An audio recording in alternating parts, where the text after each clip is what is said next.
네, 오늘 우리에게 주시는 하나님의 말씀은 사도행전 20장 17절부터 24절까지입니다. 바울이 밀레도에서 에베소로 사람을 보내어 교회 장로들을 불렀다. 장로들이 오니 바울이 그들에게 말하였다. 여러분은 내가 아시아에 발을 들여놓은 첫날부터 여러분과 함께 그 모든 시간을 어떻게 지내왔는지를 잘 아십니다. 나는 겸손과 많은 눈물로 주님을 섬겼습니다. 그러는 가운데 나는 또 유대 사람들의 음모로 내게 덮친 온갖 시련을 겪었습니다. 나는 또한 유익한 것이면 빼놓지 않고 여러분에게 전하고 공중 앞에서나 각 집에서 여러분을 가르쳤습니다. 나는 유대 사람에게나 그리스 사람에게나 똑같이 회개하고 하나님께로 돌아올 것과 우리 주 예수를 믿을 것을 엄숙히 증언하였습니다. 보십시오. 이제 나는 성령에 매여서 예루살렘으로 가는 길입니다. 거기서 무슨 일이 내게 닥칠지 나는 모릅니다. 다만 내가 아는 것은 성령이 내게 일러주시는 것뿐인데 어느 도시에서든지 투옥과 환난이 나를 기다리고 있다는 것입니다. 그러나 내가 나의 달려갈 길을 다 달리고 주 예수께 받은 사명 곧 하나님의 은혜의 복음을 증언하는 일을 다 하기만 하면 나는 내 목숨이 조금도 아깝지 않습니다. 아멘. 바울은 밀레도에서 이제 예루살렘으로 갈 생각이었습니다. 그런데 마음에 걸리는 게 있었어요. 에베소 교회가 걱정되었습니다. 에베소 교회에 하고 싶었던 이야기를 다 하지 못했나 봅니다.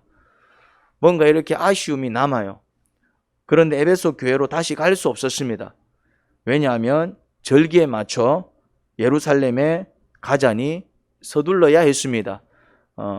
시간을 계산해 보니, 날짜를 계산해 보니 지금 바로 가야 되는 상황이었던 것입니다. 그런데 뭔가 이렇게 또 다 하지 못한 또 에베소 교회에 대한 사명 때문에 뭔가 이렇게 아쉬움이 남아서 또 예루살렘으로 향한 발걸음이 쉬 떨어지지 않았습니다.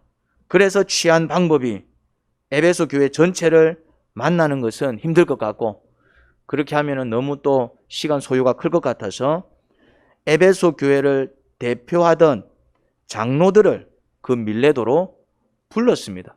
대표들을 불러가지고 이제 그들에게 전해주면 그들이 또 교회로 돌아가서 또 에베소 교회를 돌보고 또 그들을 섬길 수 있도록 그런 방식으로 그가 할 수 있었던 방법이었습니다. 그래서 장로들을 불렀죠. 그랬더니 또 이제 에베소 교회 장로들은 또 이렇게 바울의 전가를 받고 손살같이 달려왔습니다. 그런데 장로들 앞에서 쏟아낸 바울의 연설은 엄숙하다 못해 비장했습니다. 그 고백은 마치 두 번 다시는 그들을 보지 못할 것 같은 분위기였습니다. 마치 마지막 유언과도 같은 그런 연설이었습니다. 그런 비장함이 썰려 있었고 엄숙한 연설이었습니다. 22절부터 24절 한번 볼까요? 보십시오. 이제 나는 성령에 매여서 예루살렘으로 가는 길입니다. 거기서 무슨 일이 내게 닥칠지 나는 모릅니다. 다만 내가 아는 것은 성령이 내게 일러주시는 것뿐인데 어느 도시에서든지 투옥과 환난이 나를 기다리고 있다는 것입니다. 그러나 내가 나의 달려갈 길을 다 달리고 주 예수께 받은 사명 곧 하나님의 은혜의 복음을 증언하는 일을 다 하기만 하면 나는 내 목숨이 조금도 아깝지 않습니다. 고백만 들어보면 꼭 어디에 죽으러 가는 듯 합니다. 비장한 각오가 묻어 있습니다. 나는 죽을 각오가 되어 있습니다. 예루살렘에 가면 죽을 수도 있지만 그래도 갑니다. 뭐 이런 분위기입니다. 바울에게 예수님은 어떤 존재였을까요? 바울은 왜 예수님을 위해 자신의 전 인생을 헌신했을까요? 예루살렘으로 갈 땐 죽을지도 모른다는 느낌이 있었습니다. 여러분 같으면 죽을지도 모르겠어. 거기 가면 죽을지도 몰라. 그런 느낌이 들면 갑니까 안 갑니까? 절대로 안 가지요. 정말 기쁜 일이 있고 좋은 일이 있어도 뭐 갈똥말똥한데 거기 가면 내가 죽을지도 몰라. 거기 가면 내가 무슨 일을 당할지 몰라. 그런 위기가 들면 가겠어요? 안 가겠습니까? 누가 가겠습니까? 그런데 바울은 죽을지도 몰라도 갔습니다. 죽을지도 모르겠다. 그러니까 이 마지막 연설이 마치 유언과 같은 연설입니다. 두 번 다시 내가 여러분들을 보지 못할 수도 있습니다. 뭐 그런 이야기예요. 그 정도의 어떤 위기감이 감돌았다면은 우리 같으면 안 가겠지요. 주저했겠지요. 그런데 바울은 죽을지도 모르는데 가겠다는 것입니다. 죽으면 죽겠다는 각오가 이미 된 것이지요. 만약에 내가 주님을 위해서 일하다가 정말 죽을 수밖에 없는 상황이면 그냥 죽겠습니다. 이런 어떤 고백인 것입니다. 도대체 바울에게 예수님은 어떤 분이셔서 바울은 죽음도 불사하고 예수님을 위해서 일했을까요? 바울이 바보도 아니고 바울이 꽤 똑똑한 사람입니다. 바울이 이렇게 그냥 바보같이 시키면 시킨 대로 하는 그런 호구 같은 사람이 아니었습니다. 굉장히 영특하고 또 그 당시 엘리트였으며 또 잘 나가던 그런 학자요 또한 바리새파 사람이며 아무튼 인정과 또 그런 존경을 받는 그런 사람이었습니다. 시시한 사람이 아니었다 이 말입니다. 그런 인물이 뭔가에 목숨을 걸 때는 이유가 있지 않았겠습니까? 도대체 예수님이라는 분은 바울에게 어떤 분이셨을까? 바울은 예수님 살아생전에는 예수님을 뵌 적이 없었습니다. 하지만 예수님에 대한 소문은 익히 들어 알고 있었을 것입니다. 왜냐하면 예수님은 그 당시에 예루살렘에서 너무나도 유명한 분이었기 때문입니다. 하지만 바울이 처음에 알았던 예수님은 어떤 분으로 알고 있었습니까? 하나님의 아들이 아니라 이단의 수장이었습니다. 그리스도라는 이단을 만든 이단, 유대교에 반하는 하나님에 반하는 하나님의 아들로 여긴 게 아니라 그래서 이렇게 잘못된 교리를 전하고 유대교 전통 하나님 백성을 위협하는 그런 어떤 이단의 수장으로 여겼습니다. 그래서 예수님의 죽음, 당연히 하나님을 대적하는 그런 이단의 수장이었기 때문에 또 우리 대제사장과 하나님의 종들이 또 여러 일의 율법학자들이 그런 사람들이 힘을 합쳐가지고 물리친 원수요 악한 자였던 것입니다. 그러니 그 십자가 형벌은 그냥 악한 자를 처단한 그런 사형 형벌이었던 것이지요. 바울이 알았던 처음에 소문을 듣고 알았던 예수님은 그런 예수님이었습니다. 그래서 이 바울도 처음에는 어떤 모습을 보였습니까? 예수님의 잔당인 교회를 없애는 것을 자신의 사명으로 삼기도 했었지요. 이 교회를 없애버리는 것이 예수님의 어떤 잔당이니까요. 그 제자들이 만든 당이기 때문에 이 교회를 없애버리는 것이 또 하나님을 위해 살 수 있는 내 마지막 사명이다. 그런 어떤 신념을 가지고 진짜 교회 때려 부수는데 또 헌신한 적도 있었습니다. 그런 사람이었습니다. 사실 그날 또 교회를 전멸시키기 위해서 다메섹으로 가던 길이었지요.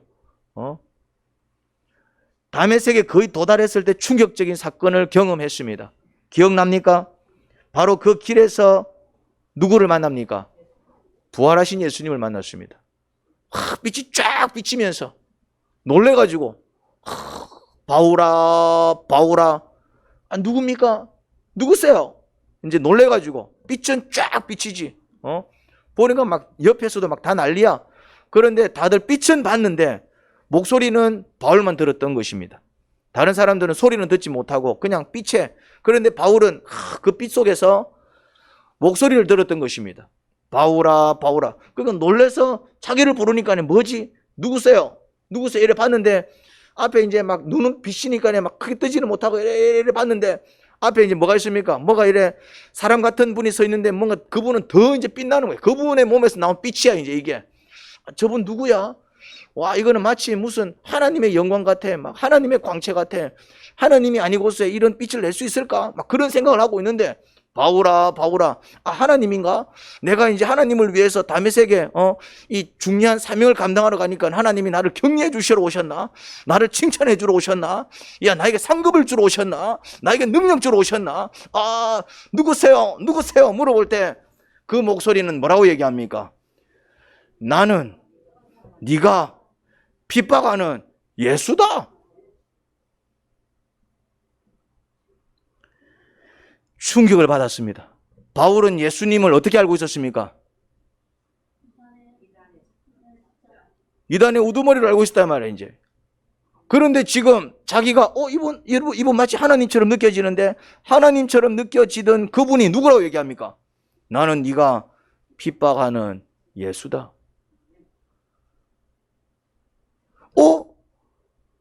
예수라고요? 예수님이 왜 이런 모습이지? 예수님이 그러면 진짜 예수님이 하나님의 아들이야? 이래 된 겁니다. 엄청난 혼란을 겪는 것이지요. 생각을 해보십시오. 나는 원수라고 생각하고 이제 막 찔러 죽일 거라고, 이제 원수니까 때려잡아야 될 거 아닙니까? 그리고 딱 갔는데 그 사람이 뭐라 얘기합니까? 내가 네 애비다. 이러면 어떤 느낌이 들어요? 사실은 내가 네 애비다.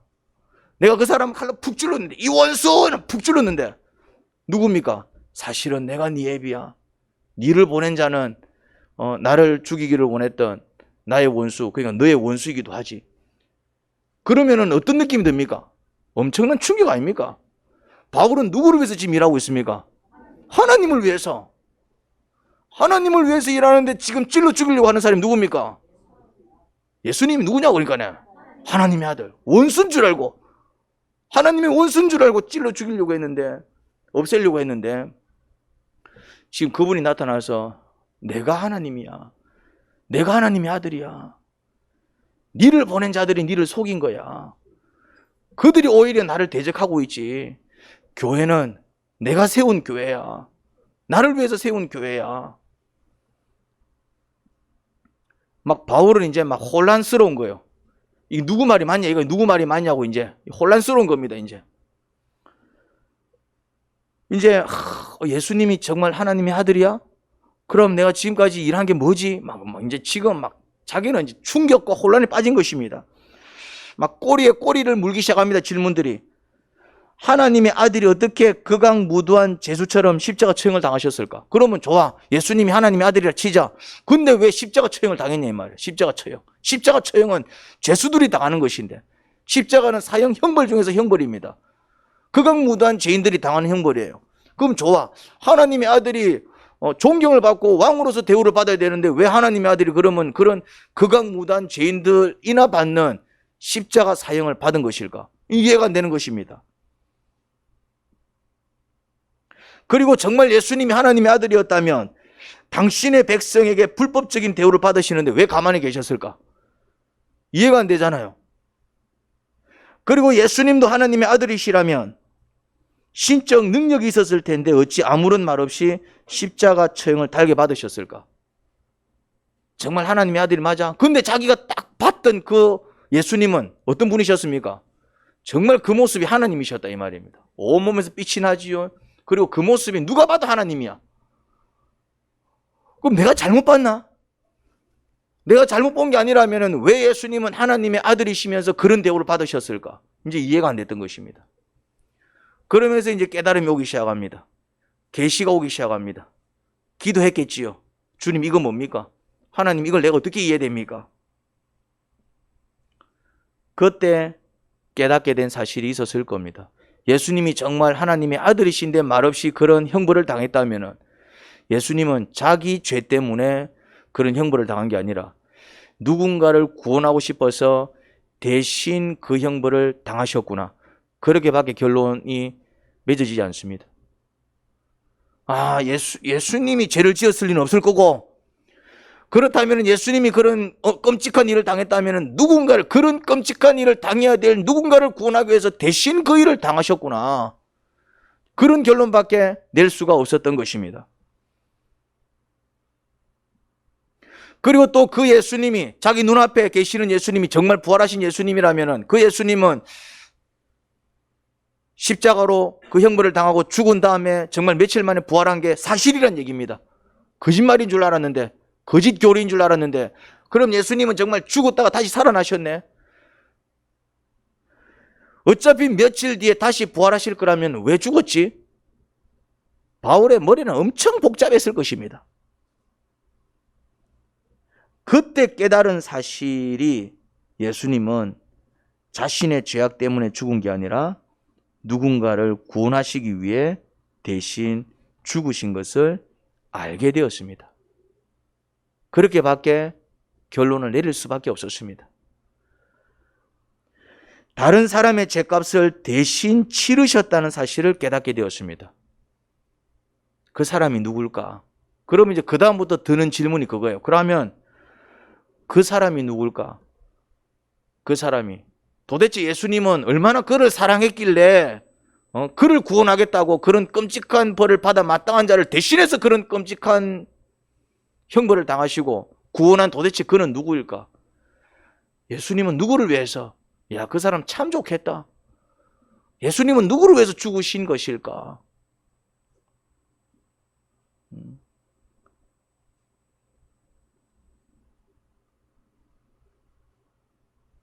바울의 생각은 그렇게 이어졌습니다.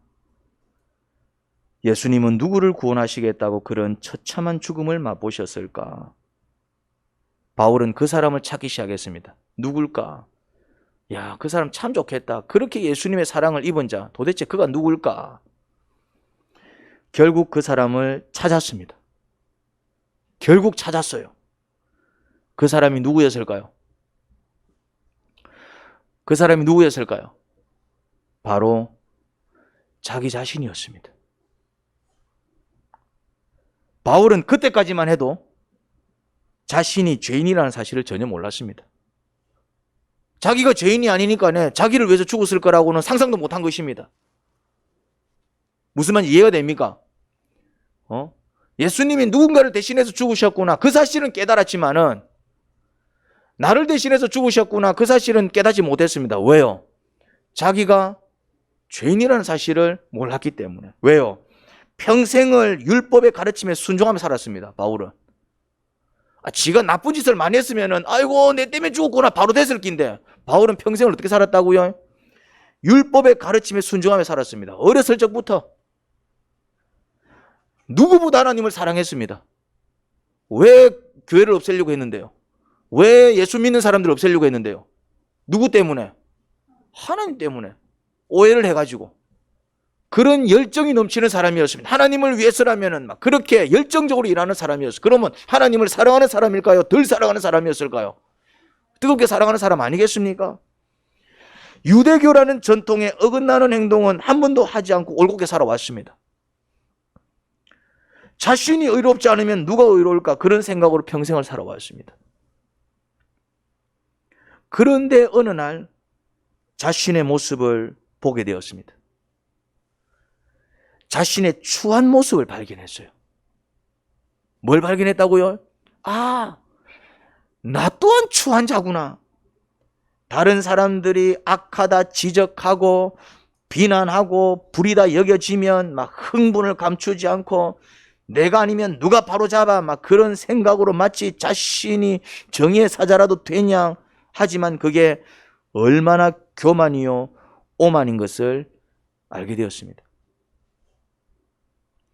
자신의 모습이, 자신이 거두는 열매가, 자기 삶 속에 맺어지는 그런 열매들이 아름답지 않았습니다. 시간이 지날수록 친구는 하나 둘 사라지기 시작하고 오히려 자기를 미워하고 자기를 싫어하는 원수들만 자꾸 늘어갔어요. 한참 지나보면 정말 그 행동이 옳은 행동이 맞았을까 회의가 드는 모습들이 막 떠오르는 거예요. 뭘 느끼기 시작했다고요? 자기는 정말 나는 법 없이 살 사람이야. 나는 정말 정의롭게 산 사람이야. 정말 자기에 대한 어떤 자신감이 넘쳤는데 어느 순간 자기를 돌아보는데 뭐가 느껴지기 시작했다고요? 자신의 추한 모습이 느껴지기 시작했어요.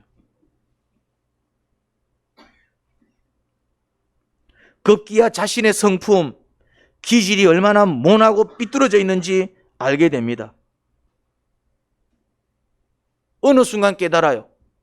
내가 참 많은 사람들한테 상처 주고 살았구나. 그냥 그들이 나를 이해해주고 그냥 그들이 나를 사랑해주고 그래서 그냥 참고 산 것이지, 알고 봤더니 참 그들이 내 때문에 마음고생 많이 했을 수도 있겠다. 막 그런 어떤 자기 모습이 보이기 시작한 거예요. 자기 모습이. 그러니까 이제 내가 이런 모습으로 평생을 살아왔어? 생각이 거기까지 이르렀습니다. 그때부터 자신이 얼마나 악한 죄인인지, 아니 죄수 중에 죄수요 죄수의 우두머리라는 결론에 다다랐습니다. 그때 깨달은 겁니다. 예수님께서 누구를 대신해서 저렇게 죽으셨을까? 그게 참 궁금했는데 그 구원의 대상이 바로 누구였다고요? 나라는 사실을 깨닫는 순간 그는 예수님 앞에 꼬꾸라지고 말았던 것입니다.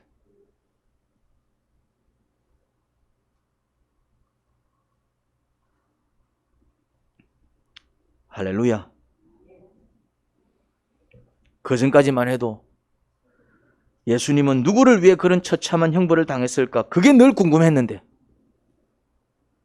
도대체 얼마나 나쁜 짓을 했으면 예수님은 그 사람을 구원하기 위해서 저런 처참한 형벌을 당해야 했을까?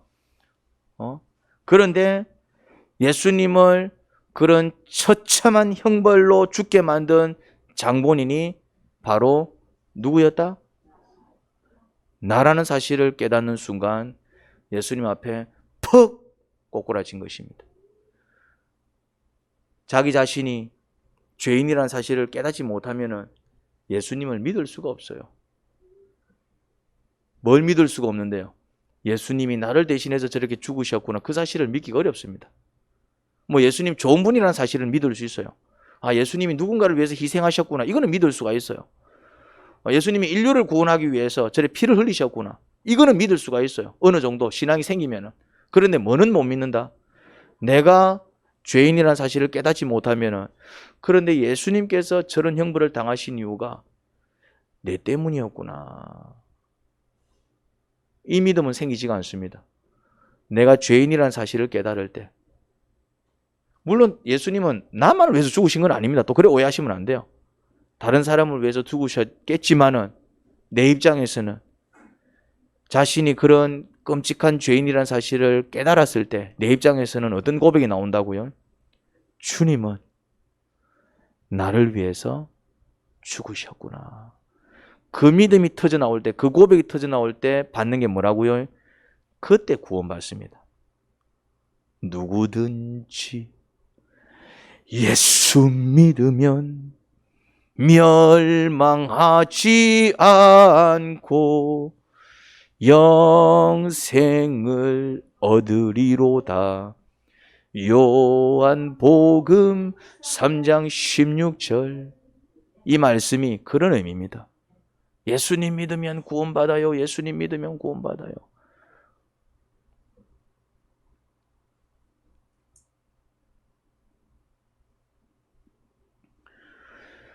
바울은 이단의 수장인 줄 알았던 예수님이 하나님의 영광을 입고 자기 눈앞에 나타나셨을 때 내가 잘못 알았구나.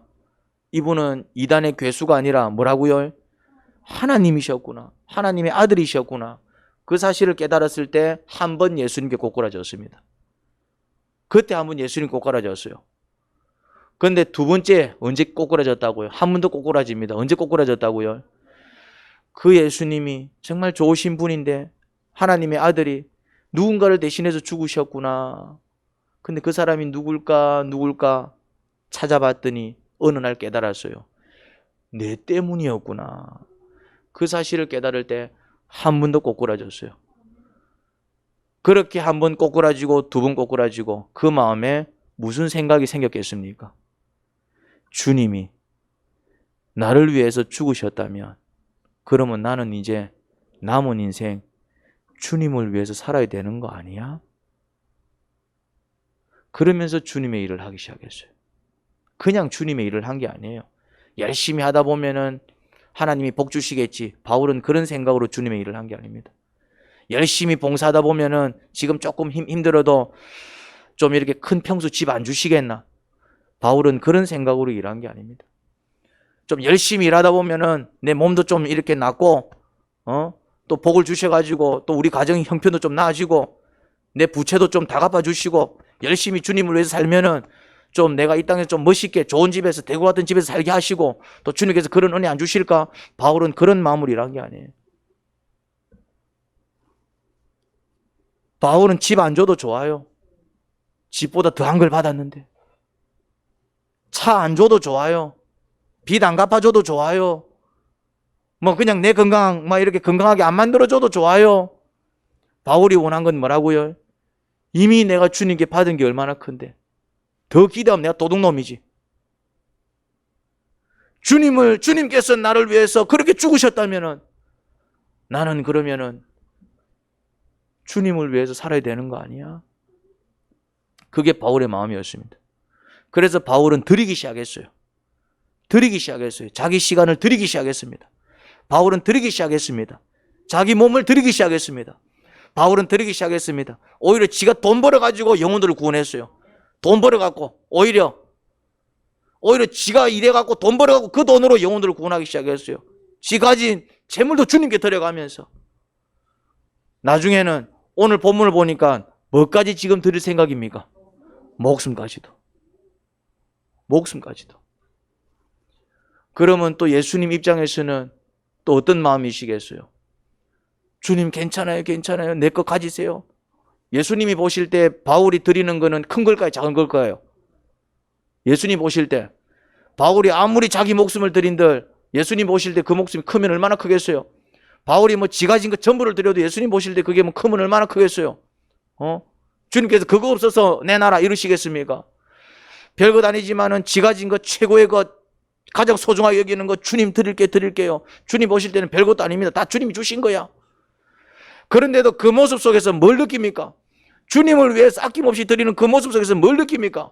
이게 정말 나를 사랑하는구나. 이게 정말 나를 믿는구나. 이게 정말 내 없이는 못 사는 자구나. 이게 정말 내가 지 때문에 죽은 줄 깨달았구나.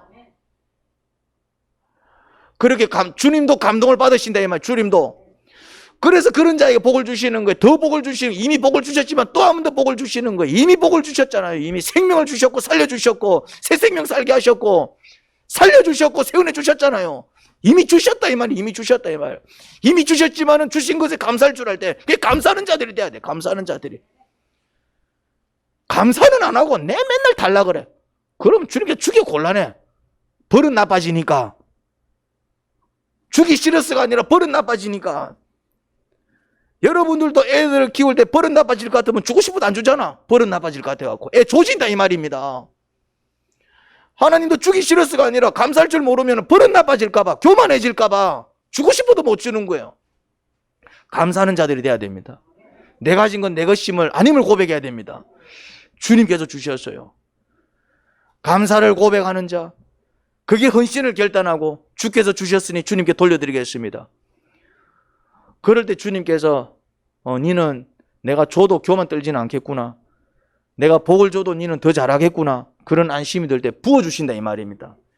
건강도 지켜주시고 물질의 복도 부어주시고 주신다 이 말입니다. 뭐 할 줄 알 때? 감사할 줄 알 때. 감사하는 자는 헌신합니다. 여러분, 주님 앞에 꼬꾸라지시기 바랍니다. 근데 억지로 꼬꾸라지는 게 아니라 주님께서 나를 위해 무엇을 해주셨는지 깨달으면 그냥 꼬꾸라집니다. 꼬꾸라져야지 꼬꾸라지는 게 아니라. 그런데 주님은 우리를 위해서 죽으셨습니다. 나를 위해 죽으셨습니다. 그런데 내가 죄인이라는 사실을 깨닫지 못하면 주님의 죽음이 의미 있게 와닿지 않습니다. 내가 뭔 잘못을 했길래 주님께서 저런 처참한 꼴을 당해서 이해가 안 됩니다. 오히려 내가 죄인인 줄 깨달아야 됩니다. 내가 착하다고요. 그래 생각하시면 안 됩니다. 자꾸 착각 속에 살아. 여러분들이 다른 사람 마음속에 들어가 봤습니까? 착각 좀 하지 마세요. 여러분이 다른 사람 마음속에 들어가 봤습니까? 그들이 나를 이해해주고 용서해주기 때문에 살아가는 거예요. 나 잘못한 거 없는데 너 그 생각이야. 그러면 예수님이 왜 죽었겠습니까? 죽을 이유가 없지. 아니라니까. 그 마음속에 들어가 보면은, 그 아이의 마음속에 들어가 보면은 아버지에 대한 미움이 있어요. 근데 내 아버지니까 참고 사는 거지. 그 마음속에 들어가 보면 엄마에 대한 미움이 있어요. 근데 내 엄마니까 참고 사는 거예요. 그 마음속에 들어가 보면 자식에 대한 미움이 있어요. 상처가 있어. 근데 내 새끼니까 참고 사는 거예요. 아닌 것 같아요. 그걸 깨달으셔야 돼요. 우리는 온전한 자가 아니기 때문에 나도 모르게 사람은 지가 받은 상처는 잘 알아도 지가 준 상처는 뭔지 하나도 모릅니다. 지가 상처 받을 때는 미친 듯이 날뛰어요. 지는 얼마나 상처 준지 몰라요. 체감이 안 되니까. 얘기 안 하면 몰라. 그냥 얘기 안 할 따름이에요. 지나간 얘기 했어 뭐 하겠노? 근데 그 마음에는 뭐가 있다고요? 엉어리가 있다 이 말입니다. 그걸 깨달으셔야 돼요. 그래야 반성하는 삶을 살아갈 수 있고 회개하는 삶을 살아갈 수 있고 성화의 길을 걸어갈 수 있습니다. 그런 자들이 예수님을 믿어요. 그런 자들이. 주님 저를 살려주셔서 감사합니다. 이제는 다른 모습으로 살아가겠습니다. 다른 모습으로 살아가요. 그거 못 느끼는 사람들은 짐승이요. 무슨 말 이해됩니까? 그래서 지옥 가는 것입니다. 내가 뭐 잘못했는데 내처럼 살아라 그래라. 교만입니다. 지처럼 살면 다 지옥 가. 예수님처럼 살아야지.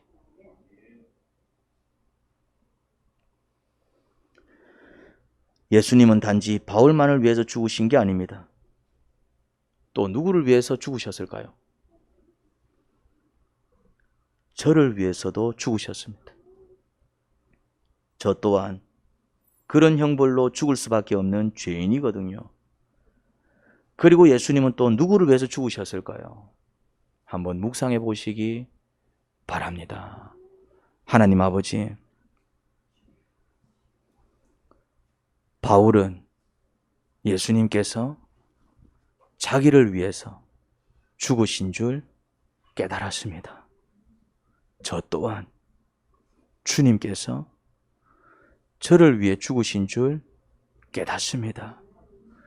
이 시간 이곳에 앉아 계신 이들이 주님께서 그들을 위해서 죽으신 줄 깨닫길 바랍니다.